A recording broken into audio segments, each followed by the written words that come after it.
Who needs girls, man, when we could spend all day studying and reading Mightier Than the Sword? My true love.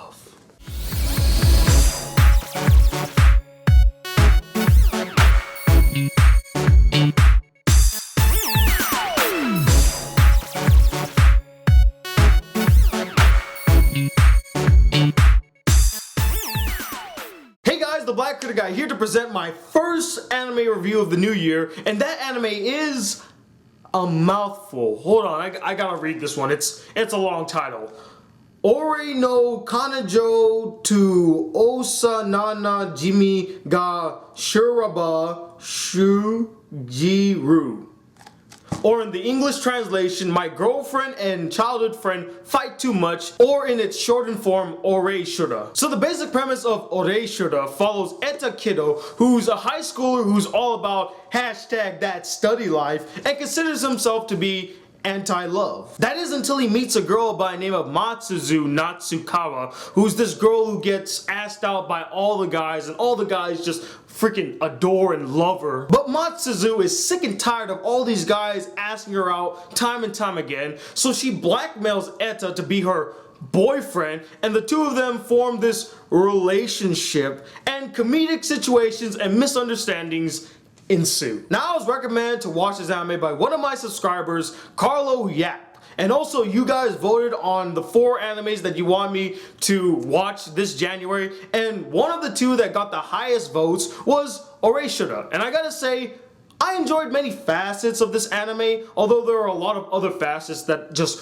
had me up the wall and I found really annoying and cliche. But for the most part, I enjoyed it. And by the way, I bet you think that this outfit looks very familiar. We'll get to that real soon as to why I dressed up like this. But anyway, let's talk about some of the good things about this anime. First off, again, this goes without saying, I'm getting really sick and tired of saying it, but the animation was really good. There, I said it, let's move on. Most of the characters were well developed and had very interesting backstories. My 2 favorites is the one dealing with Fuyumi and Etta, and the backstory with Chiwa and Etta. With Chiwa and Etta's backstory, you kind of understand why Etta is all about #that study life and why he's working so hard. I don't want to give it away here, but it's really quite touching. Again, developing the character of Etta as a really caring individual, although he may not really show it because he's anti-love. But come on, you're in a romantic comedy harem anime, you're bound to fall in love. Probably the funniest, cutest, and my favorite love story in this entire anime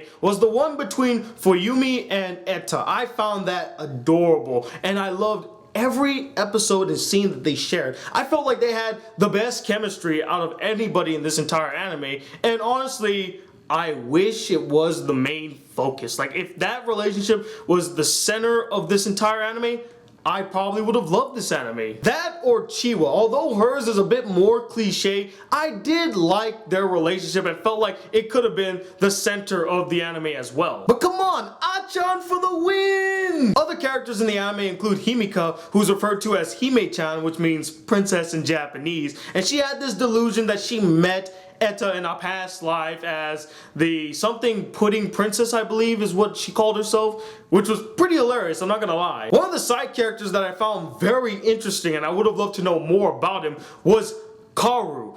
The direction that they took with this character was very subtle. So subtle that you would not recognize it at first glance, but if you stop and really think about it, you would find it very clever. And I actually was hoping that they would take that direction, you know, boldly do this one thing, because it would have been a fresh take on the harem genre and would be something I've never seen in a harem anime before. And I know I'm being kind of vague as to what I mean, but I don't want to give it away because the reveal to it is kind of surprising, and it was actually one of the few things that I liked about the anime. And the last character I'm gonna mention is Matsuzu. Now, this character is supposed to come off as a bitch, but we're gonna grow to like her as the story progresses. But really, the only thing that really stood out to me about her was her love of JoJo's Bizarre Adventure, which is this really popular anime. I know a ton of other anime reviewers mentioned it here on YouTube, and I just found it funny that she mentions JoJo's Bizarre Adventure. I mean, it's pretty meta. Now, this shouldn't come as a shock to anybody that knows me as an anime fan, but I love romantic comedy animes, and this anime is chock full of hilarious moments, especially after episode 7 onward is where I felt like the anime really found its stride and really tackled on the whole romantic comedy, hilarious situations that these characters could get into, and I started to enjoy the anime more and more. And the last thing that I really liked about this anime is that I found some of the story elements quite fascinating. Now, going back to what I was saying earlier in this video as to why I'm dressed up like this, is because I dressed up like this for another video that I did last year, Love, Chunibyo, and Other Delusions, and this anime kind of felt like the pseudo brother or sister of Love, Chunibyo, and Other Delusions. And by that I mean this anime shares a lot of similarities with Love, Chunibyo, and Other Delusions, such as story structure, characters, the fact that the main character is a character that's embarrassed by his past and referred to himself as the burning fighting fighter, and I was just throughout the entire anime waiting for him to just slip and call himself the Dark Flame Master, as to reference Love, Chunibyo, and Other Delusions. And it's not only him, but many of the other characters reminded me of characters from Love, Chunibyo, and Other Delusions. Now, I'm not gonna say that this is a con, it just kind of distracted me. I still found the story interesting. I loved most of the backstories and the bonds and relationships that these characters had for the most part, but I can't deny the similarities between Love, Chunibyo, and Other Delusions was abundant. And seriously, what is up with the whole 3-name structure? I mean, Dark Flame Master, Burning Fighting Fighter. I mean, what's the deal? I guess it's because it sounds cooler that way, who knows. But as much as I did enjoy some elements of this anime, there were a couple of things I didn't like. The first and biggest problem that I have with this anime is that it is extremely cliche to a fault, to the point where I just cringed at many scenes in this anime. Just the way the anime started, I already knew what was gonna happen, how it was gonna end, and I didn't like that direction. I mean, seriously, it's so goddamn obvious that they should have just put on their head, I'm the main love interest, and I'm the one that will end up with him at the end of the story. Kind of a mouthful, but that's exactly how obvious it is. And like I mentioned before, I don't have a problem with cliches as long as they're executed in a way that is both entertaining and interesting. In this anime, it's none of those things. It is so damn predictable and just bland that I was just kind of bored. The first 6 episodes I found extremely boring and cliche, but the clichéness is not the only thing that bogged this anime down. Another big problem that I have with this anime was the main relationship between Etta and Masuzu.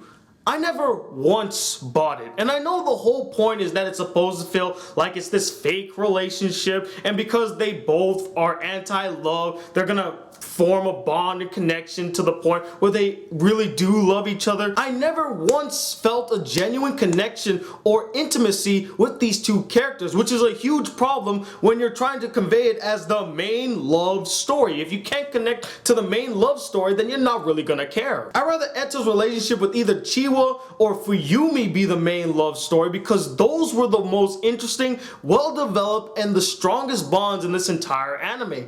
And I will say, yeah, it's kind of original to see an anime tackle on characters that are kind of fake and their relationship is fake and they end up together. It's original, but the execution wasn't handled very well. Again, they're supposed to make us feel like they're gonna grow into a relationship here, but there was never a moment where I thought to myself, man, these two, they definitely deserve to be together. I mean, just their connection, it has to be. And if you can't do that in a romantic comedy anime, then you failed at your job. Another problem that I have with this anime, and this was a problem that I also addressed in another anime that I recently reviewed, Sakura So, is that this anime really had a problem balancing between drama and comedy. Sometimes there were just dramatic elements that overpowered the comedy and kind of felt out of place. Not only did it feel out of place, it kind of also felt unnecessary. Like it was just drama that was just shoehorned in to add more tension to a scene that didn't really need any more drama to begin with. And the last thing I didn't like about this anime was its ending. It wasn't god awful, but it was just so mundane and bland. I've seen it before and I was just like,